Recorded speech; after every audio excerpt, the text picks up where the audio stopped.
Hello and welcome back to another video on my channel. So in today's video I'm going to be reviewing or doing my match review on a game that honestly blew my mind away. This game was looking so inevitably to be a heavy defeat for Chelsea, but then they turned it around through, I would say, a miraculous scenario in which helped us get back into the game and actually level it. And we could have actually won it in the game, but let's talk about it. So, today the match I'm going to be reviewing is the game that took place between Chelsea and Ajax. Now, on the reverse fixture, or the first fixture we played between Ajax at Amsterdam in the Champions League, it was quite a back and forth game. It was really tight, each team were showing their best talent, but we just got the edge over Ajax in that game. It was really tricky, facing them off, and, they really put up a good fight against us.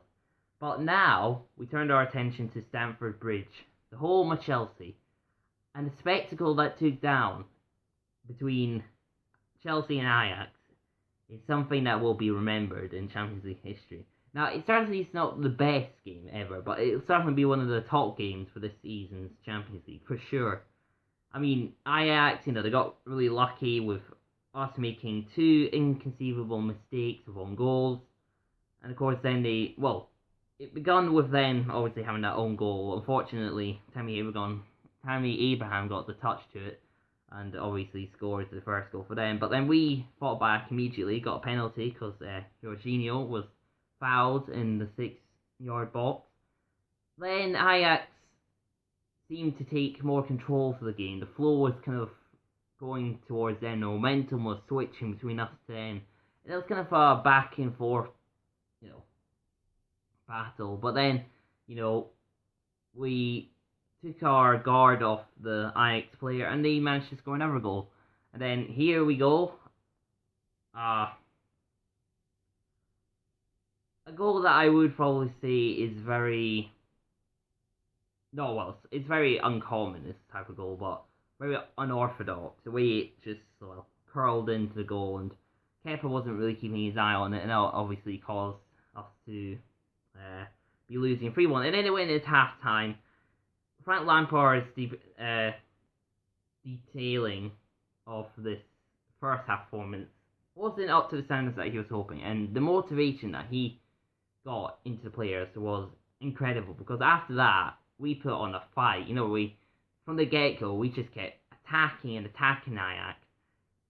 But it took some time to pay off, because obviously we left our guard down on the counter-attack. They managed to pick up the ball, and obviously they made it 3-1.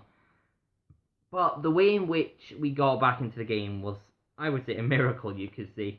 Two players got sent off, one of which was, and two of which were both on yellow cards, Danny Blind and the other centre-back. The ref continued to play. Obviously, when he stopped, Danny Blind got sent off for his reckless tackle on Tammy Abraham. And then there was a penalty for another defender who was on a yellow already. And of course, he got sent off. And then that just sparked something, because Jorginho plotted it into the net and he made it 3-4. And there was a goal in between that time. Aspilicueta got that. But Reece James was brought on. And what he did, honestly, what a moment for. He scored the equaliser, and at the end, we could have won it. Honestly, we could have. It was such a crazy game. One of the most bonkers game you'll ever see in football. There was everything. Own goals, red cards, controversial decisions, everything. Honestly, it was a thrill to watch. But, of course, the thrill had to be ended by VAR stepping in to, unfortunately, discount a goal that we had for our net. But hey, it is what it was. But to be honest, a draw, I think, was the right result. And honestly, this was one of the best games I've seen from Chelsea in a long time, especially with how we fought back and just everything about it. But anyway, thank you for watching this match review. I hope you enjoyed. Thank you.